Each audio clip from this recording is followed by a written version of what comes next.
திருமகள் TV பல்சுவைகள் படைக்கும் பாசறை. தமிழ் திரையுலகில் புரட்சித் தலைவர் என்று அன்போடு அனைவராலும் அழைக்கப்படுபவர் எம்ஜிஆர். அவரது படங்களின் வசனங்கள், பாடல்களில் இதை கண்கூடாக காணலாம். அப்படி இருந்த அவரிடமே கதாநாயகியான ஒருவர் நேருக்கு நேராக மோதியுள்ளார். யார், என்ன சம்பவம் என்று பார்க்கலாம்.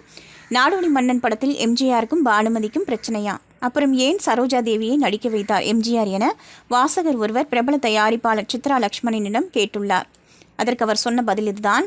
நாடோடி மன்னன் படத்தின் படப்பிடிப்பை தொடங்கிய போதே அந்த படத்தின் கதாநாயகியான பானுமதிக்கும் அந்த படத்தின் கதாநாயகனாக நடித்து இயக்கிய எம்ஜிஆருக்கும் இடையே கருத்து வேறுபாடுகள் ஆரம்பித்து விட்டன.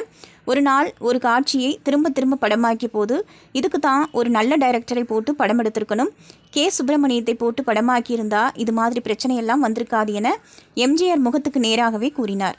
அது மட்டுமல்லாமல் இந்த படத்தின் பாடல்களின் போதும் பாடல்களின் கம்போசிங்கின் போதெல்லாம் எம்ஜிஆருக்கும் பானுமதிக்கும் இடையே உரசல்கள் இருந்து கொண்டேதான் இருந்தது.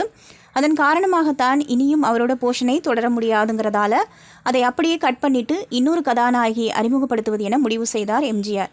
அப்படியே அந்த படத்துக்குள்ள வந்தவர் தான் சரோஜா தேவி. திருமகள் டிவியை லைக் செய்து உங்கள் நண்பர்களுக்கும் ஷேர் செய்வதுடன் சப்ஸ்கிரைப் செய்து ஆதரவு தாருங்கள்.